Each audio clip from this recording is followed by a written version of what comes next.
This morning, a stunning bridge collapse at the port of Baltimore. The entire Key Bridge is in the harbor.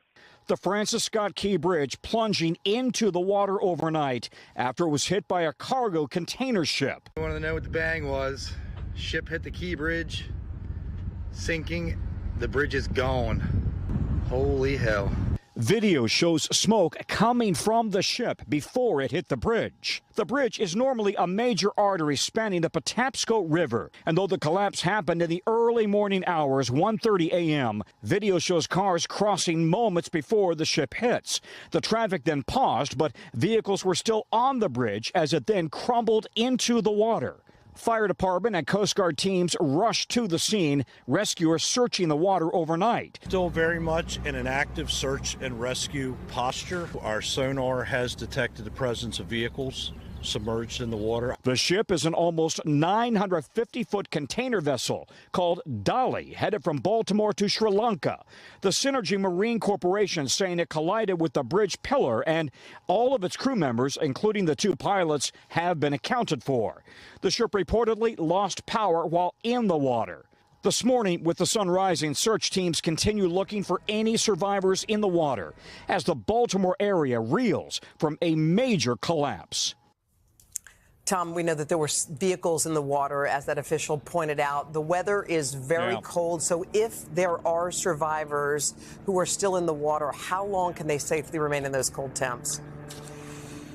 Yeah, 40, 45 degrees on the water, 32 degrees outside right now where we are. We checked with the University of Minnesota Duluth, and they're saying at about 7 minutes, if you're in the water, you start to have exhaustion, and then you may have, if you're lucky, if you've got a flotation device, if you've got the right gear, you might be able to survive for an hour. So we are now several hours, almost 6 hours into this episode. Survivability is really potentially very, very challenging. But overhead, helicopters continue to search the water for any signs of survivors. And this is an all-hands-on-deck effort in terms of Baltimore and Maryland state authorities and surrounding counties all sending mass resources into this area, trying to find anybody who might be in the water. Let's talk, Tom, if we could, about this cargo ship itself. Earlier, you and I were on the air. We could not even make out in the dark whether the ship was still afloat. We now see that it is. We've been told by authorities that the crew remains on the ship, including presumably the pilot of this vessel.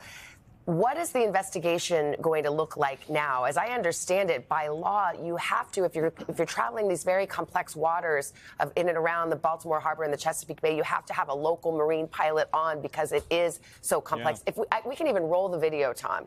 In the moments before it hits this structure, this key part of the pylon of the bridge's structure, the ship looks dark.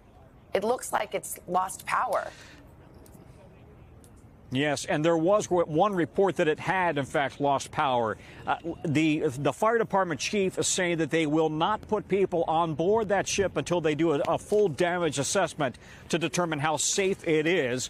And then they've got to evacuate the crew and determine how seaworthy the vessel is. However, at the moment, it seems to be fine. The NTSB will actually be running the investigation into how this happened. But I must say, the locals here are stunned that this ship would, first of all, crash into one of these pylons. Again, we don't know if they had control of the ship.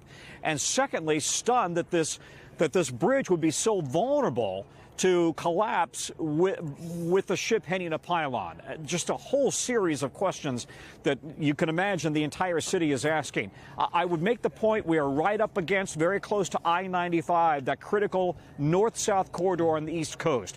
I-95 is open. 695, however, is closed. And so if you are planning to come up and down the East Coast, be aware that the area around Baltimore is going to be really, really trying and problematic just in terms of traffic. And the port of Baltimore itself, one of the busiest in the country, is going to be reeling from this and trying to determine how safe it is to move ship traffic in and out.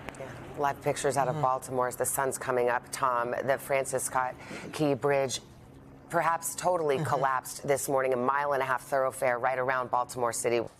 Hey, thanks for watching. Don't miss the Today Show every weekday at 11 a.m. Eastern, 8 Pacific on our streaming channel, Today All Day. To watch, head to today.com/allday or click the link right here.